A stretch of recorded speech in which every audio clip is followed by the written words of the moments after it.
बढ़ते हैं हम लोग अपने सेकंड चैप्टर के 25 श्लोक तक हम कर चुके थे।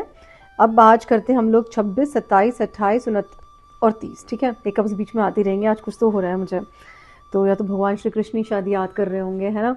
बट एनीवेज हम लोग अभी तक यहाँ पे जो भगवान श्री कृष्ण ने बोला है ना कि सोल के बारे में बता रहे हैं ना, तो जब हमें कभी समझना हो ना कि आत्मा है कैसी, क्या उसके फीचर्स हैं, है ना, और आत्मा के बारे में अगर हमें सारा समझना होना तो हमें भगवत गीता का सेकंड चैप्टर उठा के ना उसको पढ़ लेना चाहिए। उसमें भगवान ने पूरा अच्छे से बता दिया है। और अभी तो और भी एक्सप्लेन करना है। कहते हैं कि जैसे अभी हम लोगों ने जो 25वें श्लोक तक पढ़ा है तो उसमें क्या बताते हैं, बहुत ही सिंपल सा बता रहे हैं। कह रहे हैं कि आत्मा को ना जलाया जा सकता है, ना उसको भिगोया जा सकता है, ना मतलब गीला भी नहीं करा जा सकता, ना उसको सुखाया जा सकता है, ना उसको डुबोया जा सकता है, ना उसको जलाया जा सकता है। तो यानी कि there is difference between soul and body, है ना। ऑफ कोर्स हम लोग शरीर को तो जला भी सकते हैं, गीला भी कर सकते हैं, सुखा भी सकते हैं, लेकिन आत्मा के तो ये फीचर्स ही नहीं है, है ना। दूसरा, आत्मा पहले उन्होंने ये भी बताया कि सेकंड चैप्टर के 12th वर्स में ना कि हम पहले भी थे, आज भी हैं और आगे भी रहेंगे, है ना। नत्वे वाहम जातु नासम में, तो वो भी सब बता रहे हैं। तो और यहाँ पे भी मतलब अगर हमें पूरी की पूरी डिटेल समझनी हो ना सोल की, तो second chapter is perfect for this. जब हम कई बार कहते हैं ना कि अच्छा ऐसा बोला है या ऐसा बोला है या वैसा बोला है, तो भाई किसी के बोलने से अच्छा है कि भगवत गीता उठाओ और उसको पढ़ो, लिटरली पढ़ो। फिर हमें लगता है कि अरे मेरे को संस्कृत नहीं आती है, नहीं आती तो हिंदी में मीनिंग लिखा है ना, डिस्क्रिप्शन मत पढ़ो आप, हिंदी का मीनिंग तो समझो कि हिंदी के मीनिंग में वो कह क्या रहे हैं, है ना। वो तो हम समझ ही सकते हैं, वो तो किसी ने संस्कृत टू हिंदी पूरा करके दिया है हमें। तो हम 26वें वर्ष पे चलते हैं, अब इसका आगे बढ़ते हैं। तो कहते हैं भगवान श्री कृष्ण अर्जुन को, किंतु यदि तुम यह सोचते हो कि आत्मा सदा जन्म लेता है तथा सदा मरता है, तो भी हे महाभाव तुम्हारे शोक करने का कोई कारण नहीं है। अगर तुम ये भी सोच रहे हो ना कि आत्मा हमेशा जन्म लेती है और मरती है, तो भी क्या प्रॉब्लम है। वो तो जिसने जाना है वो जाना है, जो आया है वो जाएगा ही जाएगा। तो ऐसा नहीं है कि अब हम में से कोई भी जाके किसी कोई मार मूर के आ जाएगी, अच्छा ठीक है तुम तो मर ही जाओगे। वो यहाँ पे साथ में कुछ और भी बता रहे हैं। सेकंड, अब आगे बढ़ते हैं। वो क्या कहते हैं जिसने जन्म लिया है उसकी मृत्यु निश्चित है और मृत्यु के पश्चात पुनर्जन्म भी निश्चित है। अतः अपने अपरिहार्य कर्तव्य पालन में तुम्हें शोक नहीं करना चाहिए। यानी कि जो आपके अनअवॉइडेबल आपका जो ड्यूटी है, और आपकी ड्यूटी क्या है, बिकॉज यू आर क्षत्रिय। क्षत्रिय क्या करेगा, क्षत्रिय युद्ध ही करेगा ना। और युद्ध किस लिए करेगा, अपने जो भी आपकी प्रजा है उसकी रक्षा करने के लिए, आपके धर्म की रक्षा करने के लिए। और युद्ध करने में कोई तो मरेगा, ऐसा तो है नहीं कि युद्ध बिना किसी को मारे हुए हो जाएगा। युद्ध है तो युद्ध में डेफिनेटली कोई ना कोई तो मरेगा, आप मरोगे फिर दूसरे वाला मरेगा, बट कुछ तो होगा, 100% होने वाला है कुछ ना कुछ, राइट। तो ये सब चीजें हैं इसमें। और राइट, देन 28th वर्स में भगवान श्री कृष्ण क्या कहते हैं सारे जीव प्रारंभ से अव्यक्त रहते हैं।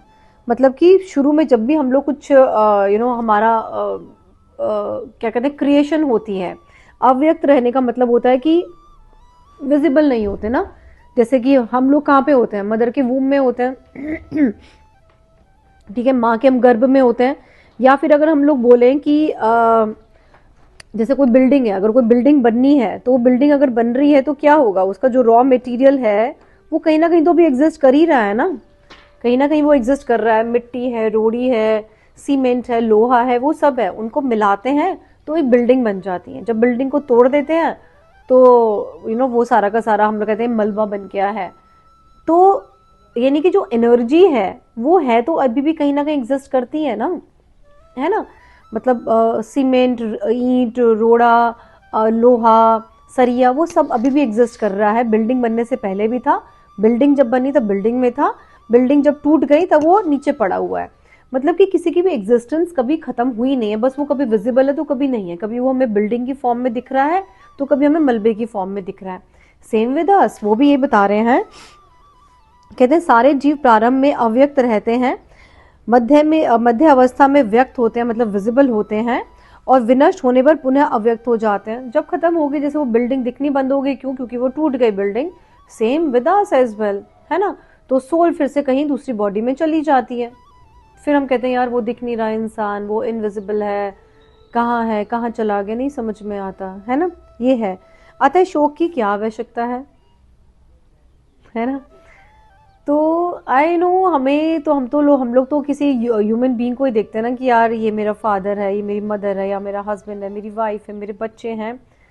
दुख भी लगता है डेफिनेटली, ऐसा नहीं, क्योंकि वो हमारे साथ कितने सालों तक रहे होते हैं। लेकिन जब वो चले जाते हैं तो ऑफ कोर्स उनकी अपनी एक जर्नी है, हमारी अपनी एक जर्नी है, और कुछ टाइम के लिए हम मिलते हैं। इट इज़ लाइक कि हम एक ट्रेन में जाते हैं, 12 घंटे की अगर जर्नी है, तो अगर आप किसी के पैसेंजर के साथ में बैठे हो तो आपके वो फ्रेंड बन जाते हैं ना उस 12 घंटे में। फिर आप उनको बोल के जाते हो कि यार मेरे बैग का ज़रा ध्यान रखना, मैं ज़रा वॉशरूम होके आ रही हूँ, या वट एवर जैसे भी है ना। बट उसके बाद में ज़रूरी नहीं है कि वो आपसे मिले या ना मिले, वो आपकी जर्नी वहीं तक है।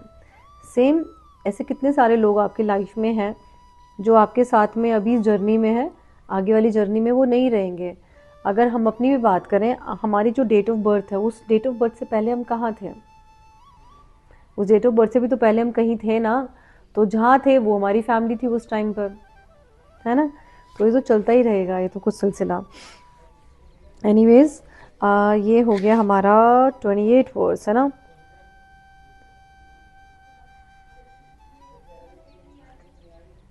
ठीक है, ओके। अब 29 वर्स में हम लोग देखते हैं, कहते हैं कोई आत्मा को आश्चर्य से देखता है। अब लोगों का बता रहे हैं भगवान श्री कृष्ण कि कोई तो आत्मा को बहुत ही ऐसे आश्चर्य से देखता है कि यार दिस इज सोल, है ना। कोई उसे आश्चर्य की तरफ बताता है, कोई उसे कहता है कि यार ये खुद ही आश्चर्य है सोल। और मेरे को तो लगता है कि सोल एक्चुअली खुद ही आश्चर्य है। इतनी बड़ी जो बॉडी है हमारी, ये चल कैसे रही है, it is just because of the soul only, क्योंकि सोल उसके अंदर में है, इसलिए वो बॉडी चल रही है। तथा कोई इसे आश्चर्य की तरह सुनता है, अच्छा सोल के बारे में ऐसा होता है, अच्छा ऐसा भी होता है, अच्छा ऐसा होता है। कितने सारे लोग हैं जिनको पता ही नहीं कि सोल और बॉडी डिफरेंट है, आप रियलाइज ही नहीं करते हैं। दैट्स वेरी इंपॉर्टेंट, रियलाइज तो करो। किंतु कोई कोई इसके विषय में सुनकर भी कुछ नहीं समझ पाते, और कुछ लोग इसके बारे में पूरा सुन भी लेते हैं बट फिर भी नहीं समझ पाते हैं कि एक्चुअली में ये है क्या, क्या नहीं है। वो एक पशु की तरह होते हैं ना, कहते हैं जैसे पशु घूम रहे होते हैं ना, यहाँ से वहाँ, वहाँ से वहाँ। It is just like that कि उनको कोई फ़र्क ही नहीं पड़ता है ना। तो कहते हैं हे भरतवंशी, शरीर में रहने वाले यानी कि इस देही का कभी भी वध नहीं किया जा सकता। जो शरीर में रहने वाली सोल है, देही, उसका कभी भी वध नहीं किया जा सकता।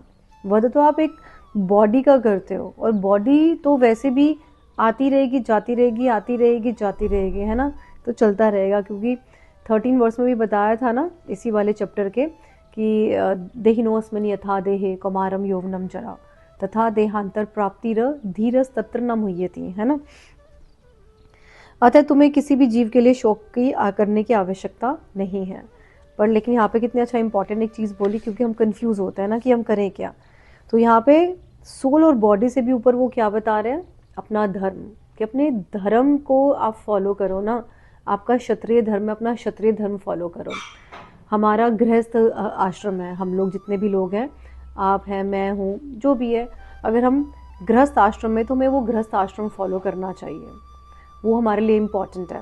हमारे अपने हाउस होल्ड ड्यूटीज़ जितनी भी हैं, हम उसी में रह के अपना काम करें ना। हम क्यों ये सोचें कि हम गृहस्थ आश्रम छोड़ें, हम कहीं आश्रम में चले जाएं, हम यहाँ चले जाएं, वहाँ चले जाएं। नहीं यार, हमारे हस्बैंड है, वाइफ हैं, बच्चे हैं, उनके बच्चों को भी हमारी ज़रूरत पड़ेगी। हमें ज़रूरत पड़ी अपनी नानी और दादी की, क्या उनको नहीं पड़ेगी। Just take care of your kids ना।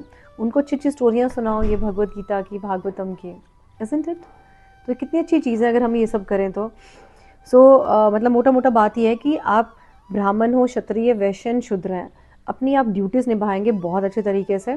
This is the thing. और सोल और बॉडी से ऊपर आपका धर्म है।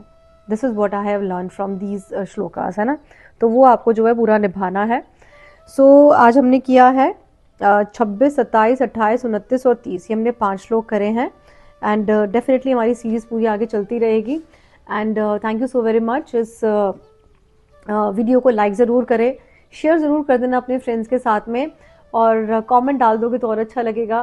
कि जो भी आपको लगे, जय जय जय जय श्री राधे आप डाल दें, या जय श्री कृष्ण आप डालें, जो भी आपको अच्छा लगे। सो ऑफ कोर्स हमें एक एंकरेजमेंट मिलता है इस चीज़ के लिए। And please read Bhagavad Gita every day, and this is really amazing. Because कहते हैं ना कि one should bathe in the nectar of Bhagavad Gita, है ना, कि गंगा में नहाने जाते हैं हम लोग, इससे अच्छा है ना कि हम लोग भगवद गीता में के शब्दों में रोज नहाएं, इजंट इट।